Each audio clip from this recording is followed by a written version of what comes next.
मधेपुरा के एजुकेशन से पूरा देश समझ लेता है कि गलत सर्टिफिकेट है। गवर्नर साहब से मिलते ही समय मैंने कहा है कि यदि है तो आप लीजिए, मिल करके आपकी बात हम और इनके तानाशाह तरीके की बात हम गवर्नर साहब से कहते हैं। नमस्कार, आर्यन खबर पे आपका स्वागत है। मैं हूं दीपक प्रियदर्शी। बिहार के पूर्णिया सांसद पप्पू यादव राज्यपाल से मिलने जा रहे हैं। जी हां, बिहार के राज्यपाल से मिलने जा रहे हैं और ये बातें उन्होंने आज मधेपुरा में कही और उन्होंने कहा कि वो राज्यपाल से मिलेंगे और उन्हें सारी बातें बताएंगे। साथ ही साथ उन्होंने ये भी कहा कि यहाँ के सर्टिफिकेट को देखकर पूरे देश में यह माना जाता है कि यह तो फर्जी है। आखिर पप्पू यादव ने ये बातें क्यों कही मधेपुरा में? क्यों वो राज्यपाल से मिलने जा रहे हैं? यहाँ के सर्टिफिकेट को देखकर यह माना जाता है कि पूरे देश में कि ये तो फर्जी है। देखिए, पप्पू यादव आज बीएन मंडल यूनिवर्सिटी में छात्रों से मिले क्योंकि छात्र वहां पे अनिश्चितकालीन धरना पर बैठे थे। अपनी मांगों को लेकर वो धरना पर बैठे थे और लगातार प्रदर्शन कर रहे थे। इसी बीच पप्पू यादव वहां पहुंचे और उन्होंने छात्रों से वो मिले, उनकी समस्याएं सुनी।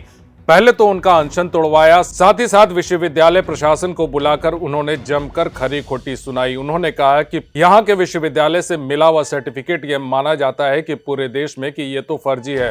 वो गवर्नर से भी मिलेंगे। क्यों ऐसा कहा पप्पू यादव ने, सुनिए। सामाजिक आधार पर, जाति के आधार पर लोगों को पकड़ के लोग रखते हैं और उसी से हमारे बच्चों का शोषण करते हैं। भूपेंद्र नारायण विश्वविद्यालय,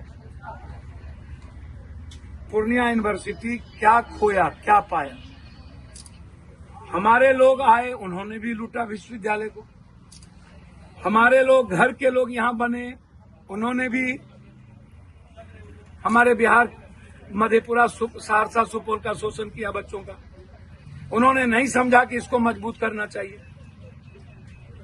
लगभग जो फंड आया वो घर में चला गया, दलालों के हाथ में चला गया। बिल्डिंग बनी, पैसे किसके घर में गए? इंफ्रास्ट्रक्चर क्या है? बेस्ट क्वालिटी नहीं है। मधेपुरा के एजुकेशन से पूरा देश समझ लेता है कि गलत सर्टिफिकेट है। यह जो अवधारणा है, या जो हमारे बच्चे अनशन पर बैठे थे, जो बेसिक मुद्दा होता है उस पर कंप्रोमाइज वीसी को एज ए गार्जियन करना चाहिए। वीसी एक इंस्टीट्यूशन है एजुकेशन का, वो हिटलर नहीं है, वो तानाशाह नहीं हो सकते, वह एक अभिभावक हो सकते। शैक्षणिक संस्था कभी तानाशाही नहीं करती। कोई भी शैक्षणिक संस्था विनम्रता और सरलता के साथ चलता है, विचारों के साथ चलता है। और इसको लूट का अड्डा बना लिया। जिस सपना देखा गया था भूपेंद्र नारायण मंडल विश्वविद्यालय का, वो उल्टा हो गया। इसीलिए मैंने वीसी साहब से कहा है, देखिए दो बात समझिए, एजुकेशन में तीन तरह की संस्था है।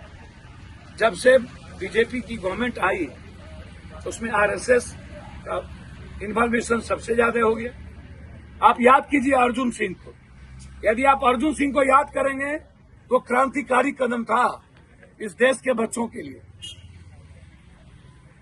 ऐसे समय में ही हम बीपी सिंह को भी याद करते हैं।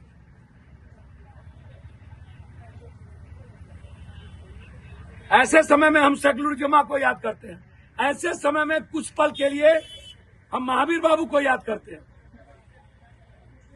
हमारे यहाँ कीर्ति बाबू जैसे लोग, बहुत लोग संस्थाओं का निर्माण किया,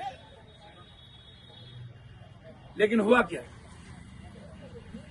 मधेपुरा का एजुकेशन कहां पर है? हम बाहर पढ़ने जाते हैं, हमारे यहाँ इतनी अच्छी यूनिवर्सिटी है, हमको कोई देखने वाला नहीं है। हम गवर्नर साहब से मिलेंगे, कल हमारी संभावना है मिलने की। हम बच्चों के साथ साथ भूपेंद्र नारायण विश्वविद्यालय जब से बनी तब से आज तक आर्थिक गमन जो हुआ है और शैक्षणिक शोषण जो हुआ है, इन दोनों की इंक्वायरी की मांग करेगा। लेकिन मैं एक अनुग्रह करूंगा इस संस्था को, हमारे बच्चों को छेड़े नहीं, हमारे बच्चों के सम्मान के और के साथ खेले नहीं। हमारे बच्चे कभी भी मर्यादा को पार नहीं करेंगे। इसीलिए डीसी साहब आए, उन्होंने मेरे बच्चों का अनशन तुड़वाया। ये हमारे बच्चों के सम्मान के लिए किया। एक बेटे की तरह उन्होंने पिता की भूमिका निभाई, इसके लिए मैं उन्हें धन्यवाद देता हूं। लेकिन बच्चों के एकेडमी के साथ हमारा सिस्टम खिलवाड़ ना करे।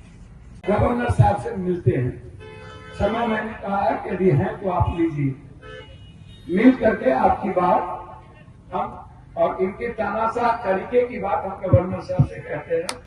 यदि जरूरत पड़ेगी तो मैं 2 साथी को बुला लूंगा। यदि समय मिल गया तो हम 2 सीनियर लीडर को हम बोलेंगे कि आप बस पकड़ के आ जाइए, आप दोनों में से हम साथ ले चलेंगे। फिर आप लोग अपनी बात वहां अपने तरीके से रखिए।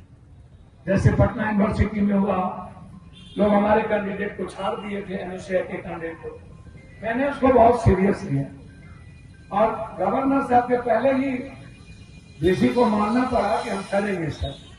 फिर गवर्नर साहब भी कोऑपरेट की, सबको लेके हम गए। एक बात हम जरूर अंतिम में कहेंगे। देखिए, पप्पू यादव पिछले कुछ दिनों से लगातार पूर्णिया मधेपुरा के दौरे पे हैं। वो अलग अलग जगहों पे कभी हॉस्पिटल जाते हैं, कभी हॉस्पिटल का निरीक्षण करते हैं, मरीजों से मिलते हैं और आज यूनिवर्सिटी पहुंच गए और छात्रों की समस्याएं सुनी। उनका ये कहना है कि वो हर समय इस तरह की जो भी समस्याएं हैं उन समस्याओं में साथ खड़े मिलेंगे। फिलहाल इस वीडियो को देखने के लिए धन्यवाद।